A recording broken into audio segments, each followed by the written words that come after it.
Hello, welcome to Two Car Pros. Today we're going to be taking a look at how to replace the front brakes for a Ram 1500 from the year 2014. Let's go ahead and get started. Okay, so the first thing we need to do is break the lug nuts loose while the vehicle's still on the ground.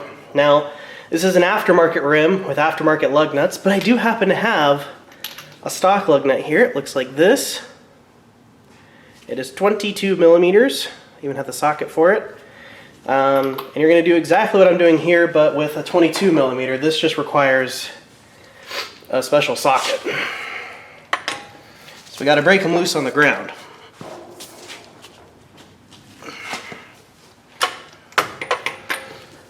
Okay, now that they're broken loose, we can jack the vehicle safely in the air. I have a great video on that. It's available up in the card and the description down below. Okay, with the truck safely in the air, we can remove the wheel.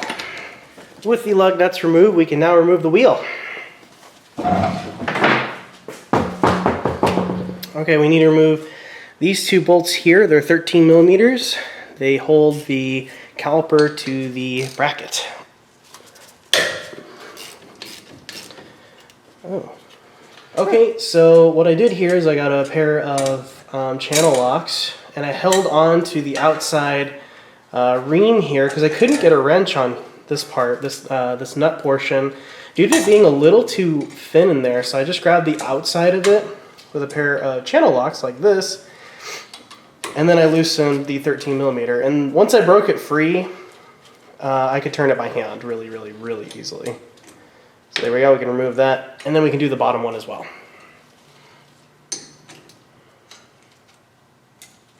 Okay, now we can remove the caliper. And we can set that aside, making sure you don't hang it by the hose.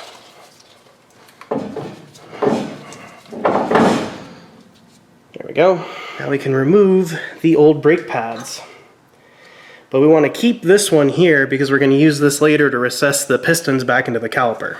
Okay, so the bolts that hold on the caliper bracket to the hub assembly here are located here and here. They're 21 millimeters and we need to remove them. Okay, so we had to get a 13/16 impact socket and break them loose with a 1.5-foot breaker bar because these are on here but good. Ugh. But once they're breaking loose, they're not so bad. Lock tight and replace it. Genius. Okay, and now we can remove the caliper bracket mounting. And be careful because the rotor can come off at this point. You don't want that landing on your foot. Okay, so now we can remove the rotor. Okay, so here are the rotors we'll be using today. They're an AC Delco 18A1324A. I'll leave a link in the description below to these exact rotors. And you need 2 of them.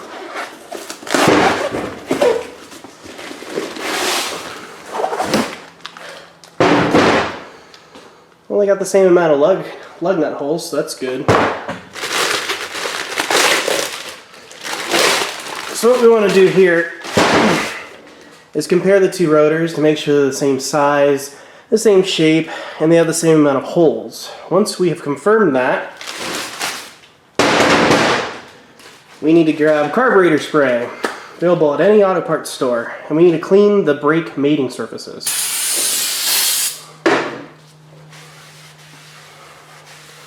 Because there's a manufacturer's grease on there that you need to clean off.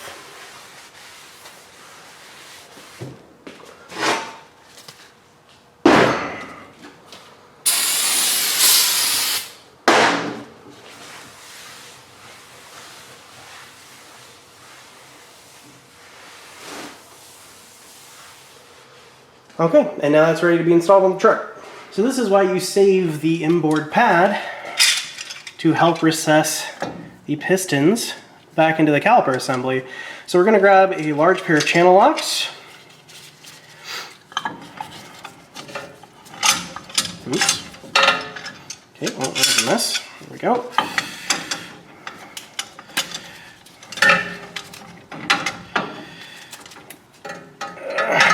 And we're going to squeeze the piston back into here, and we're not damaging the piston by using the brake pad here. So we're going to keep doing this.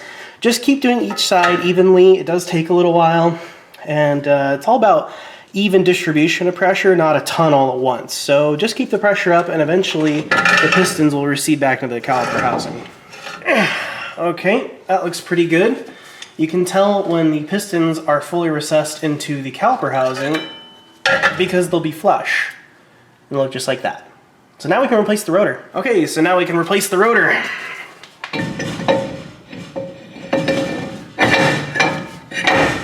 And it's okay if it sags like this, because you gotta remember that the lug nuts are actually gonna hold it on like this. So if it sags a little bit, it's okay. Just make sure it doesn't fall off and, you know, smash your toe. Okay, so now we can take the slides out and re-lubricate them.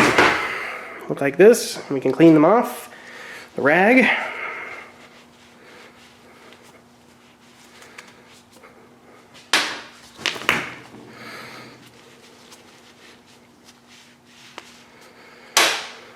And you don't need a ton of grease. I'm using this. It's a Valvoline multi-purpose grease. And I'm not going to put a lot on. Just a dab will do.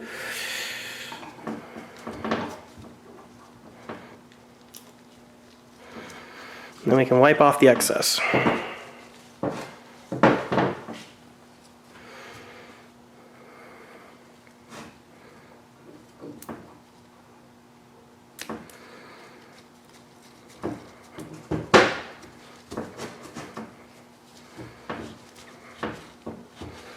And now we can replace this. Okay, so now we can replace the caliper mounting bracket.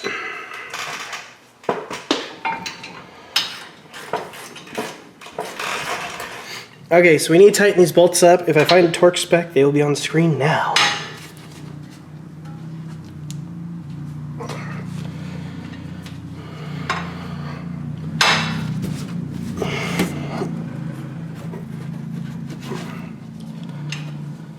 Okay, so we need to grab our new brake pads. These are AC Delco semi-metallics. I left a link in the description for you. The next thing we need to do is take these, they're kind of like spring pins, like spring clamps. I think what they do is they help back the brake pad off of the rotor once the brake force is dissipated. So we can just transfer them off the old ones and put them on the new ones, because this set did not come with new ones, unfortunately.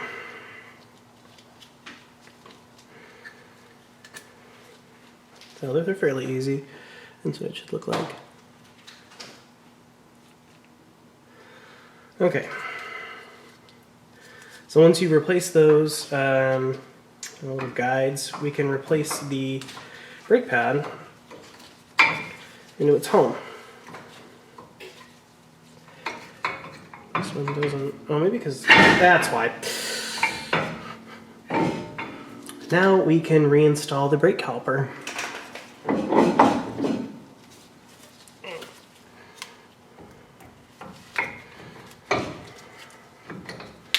Make sure you push the slides in to make room for the brake caliper like that. And then we need to replace those two bolts. Okay, so we need to replace these bolts. They are 13 millimeter. And there we go. Now we can reinstall the tire.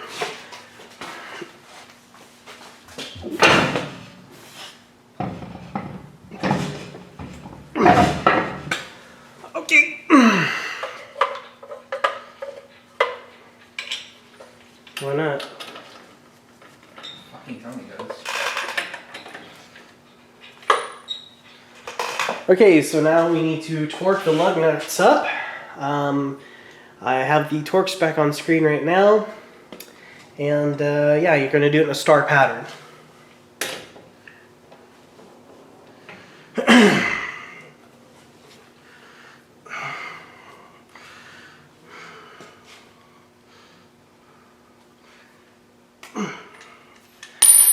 There you go. Okay, the next thing we need to do is hop in the driver's seat, and then we need to depress the brake pedal very, very slowly. We're going to keep going all the way down until it's fully actuated to the bottom of its motion. And once it's bottomed out, bring it back up very, very slowly. Keep doing this until you get a very firm pedal. What this is doing is pushing the brake pistons back on to the rotors, or the pads on the rotors, so you're making good contact. Do not go on the road without doing this step. And we're just going to keep doing this until the pedal becomes very firm. Now, before you take the truck out on the road, we need to talk about braking in brakes. See, when a brake rotor and a brake pad are created, they're a machine surface, so they're going to have little grooves, and if these grooves don't mesh in correctly, you can create kind of like a glaze on the braking surfaces, which will either feel like a craggly pedal or they just won't stop. So there has been times where people come in and saying, oh, I just changed my brakes and now it doesn't feel like they work at all or very well. This comes from people not braking in their brakes correctly. Now I'm going to tell you how to do it. I'm not going to show you, I'm just going to tell you. What you need to do is get in the truck, go into a neighborhood, go somewhere they're in a lot of traffic. You need to get up to about 10 miles an hour and then gently come to a stop. You need to do this like 5 or 6 times, and then your brakes will be correctly broken in. And that's how to replace the brakes on your Ram pickup truck. If I can do it, you can do it. It's fairly simple and straightforward. Thank you so much for watching. Make sure you subscribe, and I'll catch you next time.